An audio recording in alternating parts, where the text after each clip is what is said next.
things that I didn't talk to you about was the stock car versus the big car and how that definition developed.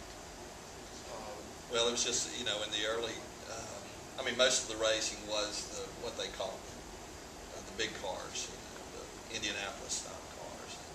There are connections. I mean, it is in many ways, stock car racing is kind of Yankee, because it was really brought in by promoters from the Northeast. And they were doing it in other places, but it really resonated in this area because, I mean, but they had lots of these big car races. In fact, I couldn't believe, talking to Bill Friday, he said, I went to, they had a board track back in the 20s in Charlotte. And he must have gone to one of the last races, but it was a wooden board track that they raced Indianapolis. And he went to a race, which it just blew me away. A quarter-mile track, a half-mile track? It was like a half-mile track. But they rotted, and the boards came up, and they had trouble with them. So, they did it at the fair. It was a big thing in the fall. You had the big cars come. They were kind of barnstorming around, and at the state fair. Big cars being the Indianapolis. The Indianapolis style cars, and so they would come to the fair every fall, and so they would go to Raleigh to the state fair, and then to Salisbury and to Charlotte, and wherever they were having the fall fair, and have a race. And then they had hell driving too, which was kind of stock cars, but they'd go up on two wheels and stuff like that. And they did that at the fair. So there's kind of this environment where you had racing like once a year. But then when the stock cars come in, and particularly when the bootleggers get involved, and they're able to do so well at not only as drivers but mechanically to make the cars go fast, it just really takes off. And that really supplants you don't have the big cars would once a year. Once a year. But it's a with fall the stock fair, car, you've got the bootlegger, you got the mechanic from the mill, right. or somebody who just figures out a way to. The guy who gets he and his buddies get $100 together and they get a car out of the junkyard and they can go to the racetrack or to the fairgrounds, I guess. Yeah. Week after week, if right. somebody's. The thing one of the many things that interested me was your description of sort of fairground racing, where in the early days it had been designed for horse racing, and so the cars just adapted. I mean, it just worked.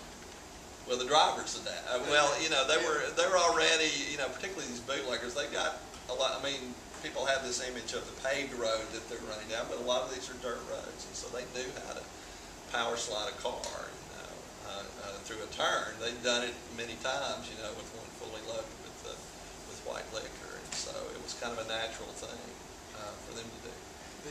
Talking about the mechanics, you persuade us in your book that the mechanics, I don't want to say are just as important as the driver, but maybe more in terms of did the bootleggers or the runners, the carriers, also need mechanical help? Did a driver, was he his own mechanic? It depended.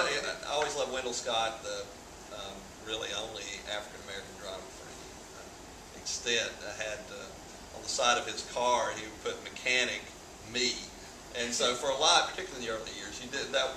They did most of them did their mechanic work, but there's also this connection because the bootleggers had money, and there really rises up, a number of really skilled mechanics who make their living, operating a garage, but a lot of their business are with these bootleggers who have a necessity, or law enforcement. So if the law, they're playing both sides. If the sheriff could afford, with many. Well, it's more the federal people. The sheriff's not. Yeah, that's right. He's interested in enforcing liquor law, around election time, so he can get the Baptist, the city Baptist or the town Baptist folks vote. But the rest of the time, he's not really interested. So it's the federal folks primarily. So, but they're these mechanics, and again, some of these people are amazingly creative. But again, some of these bootleggers are incredibly skilled themselves. Junior Johnson's a great example. People think of him as a driver, but just incredibly knowledgeable as a mechanic and understanding the physics of what makes a stock car go fast.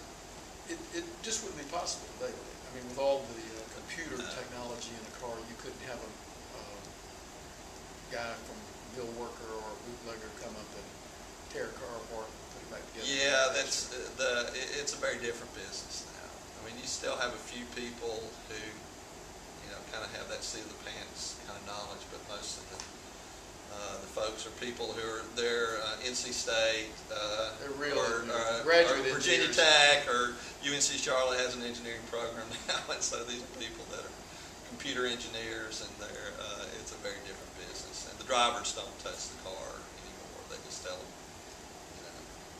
Get it ready for me. Yeah. Listen, thank you. I really appreciate you.